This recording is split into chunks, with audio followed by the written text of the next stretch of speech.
Our history demonstrates that America has always come back stronger, no matter the threats she faces. But the prosperous nation we know today is never guaranteed, and the challenges that confront us are ever growing. What we have right now internally is more of a desire to win arguments in social media or debates on the floor of Congress in gerrymandered districts than we do resolving some of the most complex issues that our nation's facing. So if we're going to preserve the American dream, we have to realize what we're up against.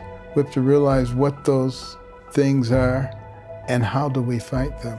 That is the question we must ask ourselves if we are to preserve our extraordinary system and allow for future generations to carry on the American dream.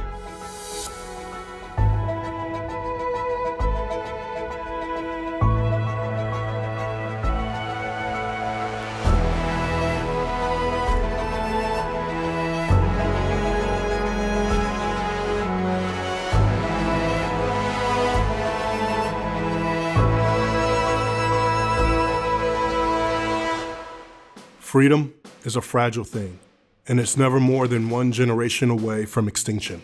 It is not ours by way of inheritance. It must be fought for and defended constantly by each generation. For it comes only once to a people, and those in world history who have known freedom and then lost it have never known it again. Ronald Reagan. No justice! No peace! No justice! No peace!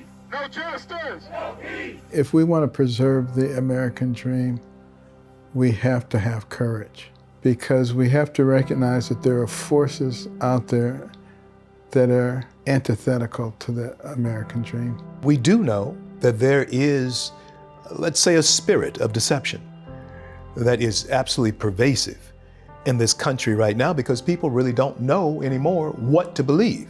And so when you're in that position of not really knowing what to believe, sometimes you'll believe the wrong thing. This notion of constantly one of attacking our country, trying to pit people against each other, and this sort of tribal warfare that folks want to create, and censorship. And I mean, it's just amazing to me. I grew up in the 60s and the 70s when I was on the other side of the fence, which was, gee, why are they having this ultra-liberal person speak at my university? I really don't agree with those views.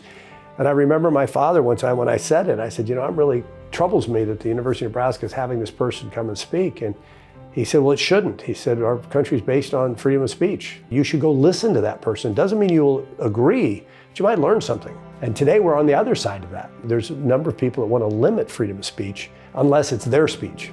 You know, 60 years ago, Khrushchev told Eisenhower that your grandchildren's children will live under communism and we won't have to fire a shot. What was he talking about? Well, he realized that all you have to do is gain control of the educational system so you can indoctrinate the kids, gain control of the media so that you could spoon feed the people what you wanted them to hear and shield them from what you didn't want them to hear, replace faith in God with faith in government, and raise the national debt to such astronomical levels that you could justify massive taxation, redistribution of wealth, and complete dependency on the government. When you have a society that doesn't know itself, not only does it not know its weaknesses, but it doesn't know its strengths. And it also does not understand its obligations to history or to the future. Because I think if people really understand the history of our country, the foundation, the Constitution, and why it works, it makes you patriotic. We don't know our story. If we were to tell the American story, it's a story of triumph. Don't be deceived into thinking that somehow you're in a nation that is not the greatest one on the face of the planet, and there are thousands, literally hundreds of thousands of people who would gladly trade places with you or me. You know, should we really be proud of America because it's so much better than others, or should we sort of be embarrassed by that? I wish others had the same thing we do, but I can't change their political system for them. They have to change it. So rather than us hiding from our, the benefits that America has, I think that the more we represent them positively around the world, the higher the probability is that other countries move in that direction. America faces a plethora of social and economic threats. If these challenges remain unresolved, they will effectively cripple our nation and rob our posterity of the future we could have given them. If we don't secure our borders, Crime has increased because of that. It will continue to increase. And it's important that we keep the American people safe. You know, child sex trafficking is an issue here in the United States, and I don't care where these children come from. We should always protect children, and that is why border security is so important. It is a national security issue. So around family holidays, when everyone is complaining about spending at the kitchen table, one of the things I always bring up is, look, if you look at our spending problems in this country, most of it is being driven by Social Security, Medicare, Medicaid. Best way that I like to solve a problem for politics is through choice, giving people options. And when you have very little choice, you're stuck in these systems that are kind of perpetuating themselves. For Social Security, I would be looking at a system where younger folks have a choice at certain ages. If you want to stay in Social Security, stay. But I think we should be giving people that choice. And there's something to learn from that from our healthcare programs. We should be encouraging choice. We should be encouraging a market to create and solve our problems. I think one of the places we should be looking at is Singapore, of all countries. Singapore allows all of its citizens choices in the marketplace. And that's where you create a market where prices come down. As we look at our nation today, we witness our government grow bigger as our people grow more divided. Our political leaders seem more content to become media personalities advocating for less freedom rather than step up to do what is best for America. I love Thomas Sowell, the economist, who says in this era of social justice, what is your fair share of what someone else has worked for? We're racking up debt in this country. We're discouraging entrepreneurship. We don't seem to do the right thing because of lobbying and political influence. If you look at American history, we always had statesmen. We have a dearth of statesmen right now. We have a dearth of people that are willing to do the right thing with people they don't like for the sake of a better America that's going to outlive them. There are not too many periods in American history where we can say that.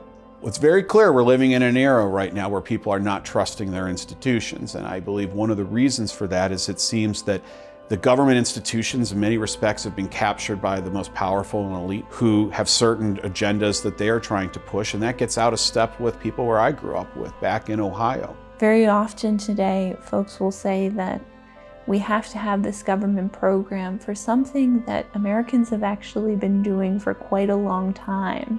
And that government program has only existed for a generation or two. So those civic associations gave us a lot of confidence in ourselves. And they also helped us to understand and build goodwill between our fellow citizens. So we might not agree on everything, but we can agree and work together on this singular thing. It helps it so that you don't vilify your fellow citizens. And I don't think it's a coincidence that as our civic associations have broken down, we've also become more divided.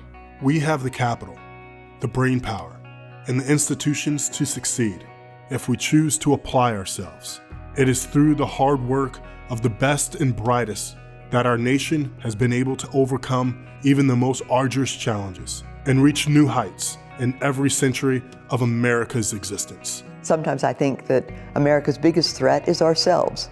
It is if we get too comfortable, if we don't challenge ourselves, we can live on past successes and not struggle to achieve greater successes.